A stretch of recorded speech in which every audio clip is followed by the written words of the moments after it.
Assalamualaikum warahmatullahi wabarakatuh.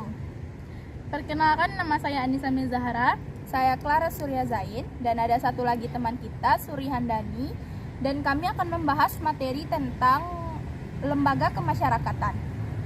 Dan materi pertama yang akan dibahas oleh saya sendiri,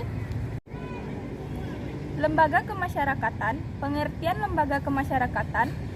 Lembaga kemasyarakatan disebut juga dengan istilah pranata sosial atau institusi sosial.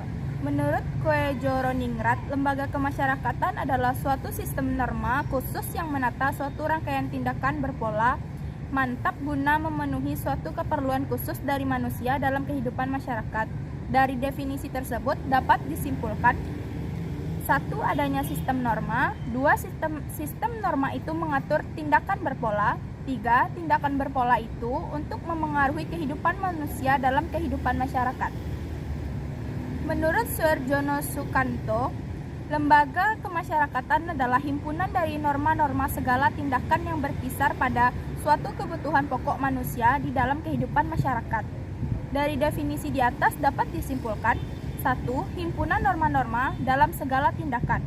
2. Norma-norma itu mengatur masyarakat memenuhi kehidupan masyarakat. Dari kedua definisi tersebut dapat diambil kesimpulan bahwa lembaga kemasyarakatan adalah segala tindakan yang mengatur serangkaian tindakan berpola untuk memenuhi kebutuhan manusia dalam kehidupan manusia. Yang selanjutnya adalah ciri-ciri lembaga kemasyarakatan.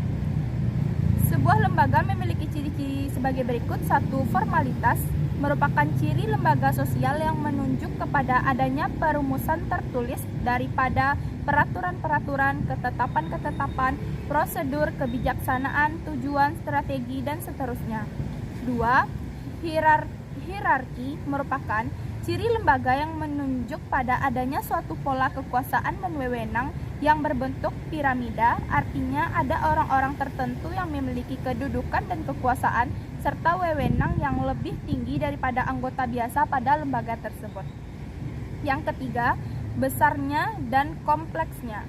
Dalam hal ini, pada umumnya lembaga sosial memiliki banyak anggota sehingga hubungan sosial antara anggota adalah tidak langsung atau impersonal. Gejala ini biasanya dikenal dengan gejala birokrasi. 4. Lamanya atau duration menunjuk pada diri bahwa eksistensi suatu lembaga lebih lama daripada keanggotaan orang-orang dalam lembaga tersebut. Selanjutnya akan dilanjutkan oleh Anissa. Selanjutnya yaitu tipe-tipe lembaga kemasyarakatan. Tipe-tipe lembaga sosial adalah sebagai berikut. 1. Berdasarkan perkembangan dalam masyarakat, yaitu kreative institution, tidak sengaja tumbuh dalam masyarakat melainkan karena adat istiadat masyarakat tertentu, contohnya lembaga perkawinan. 2.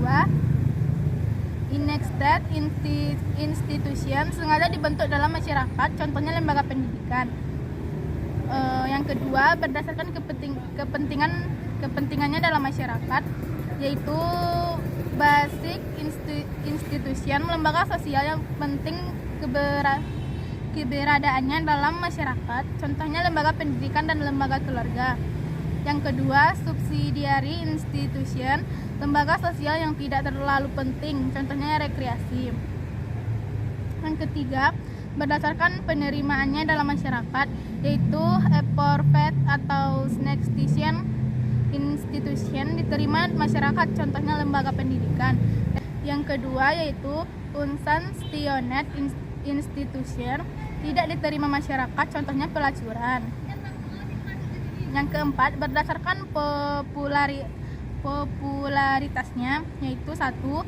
General institution, dikenal dunia secara luas, contohnya lembaga agama. Yang kedua, restricted institution, dikenal hanya oleh kalangan tertentu saja, contohnya lembaga agama Islam, Kristen, Hindu, dan lain-lain. Keempat yaitu berdasarkan tujuannya, yang disebut dengan operative institution, didirikan untuk tujuan tertentu, contohnya lembaga industri. Yang kedua, regulative institution, didirikan untuk mengawasi masyarakat, contohnya lembaga hukum dan kejaksaan. Selanjutnya yaitu Fungsi lembaga kemasyarakatan, bahwa lembaga sosial memiliki fungsi sebagai berikut. 1. Memberikan pedoman pada anggota-anggota masyarakat bagaimana mereka harus bersikap atau bertingkah laku dalam menghadapi masalah-masalah yang muncul atau berkembang di lingkungan masyarakat, termasuk yang menyangkut hubungan pemenuhan kebutuhan. Yang kedua, menjaga kebutuhan masyarakat yang bersangkutan, memberikan pengarahan kepada masyarakat untuk mengadakan sistem pengendalian sosial, yaitu sistem pengawasan masyarakat terhadap anggota-anggotanya. Yang ketiga, untuk memenuhi keperluan kehidupan kekerabatan, misalnya sistem perkawinan, keluarga, sopan santun, pergaulan.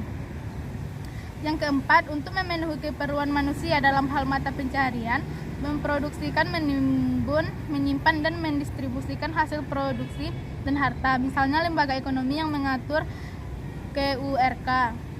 Yang kelima, untuk memenuhi kebutuhan manusia dalam distribusi kekuasaan dan wewenang mengatur masyarakat yang disebut dengan lembaga politik.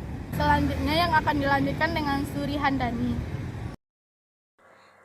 Assalamualaikum warahmatullahi wabarakatuh. Perkenalkan, nama saya Suri Handani dengan NIM 2300103 akan menyampaikan materi mengenai kekuasaan lembaga kemasyarakatan dan wewenang lembaga kemasyarakatan.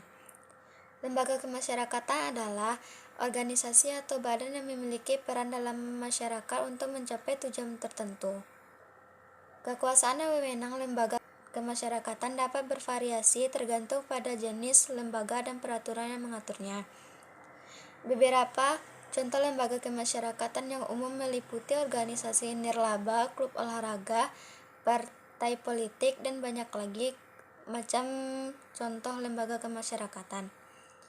Di sini saya akan membahas tentang kekuasaan dan wewenang dalam lembaga kemasyarakatan, yaitu kekuasaan dan wewenang dalam lembaga kemasyarakatan biasanya berkaitan dengan 1. Tujuan dan visi, yaitu kekuasaan lembaga seringkali digunakan untuk mencapai tujuan dan visi yang telah ditetapkan oleh lembaga tersebut.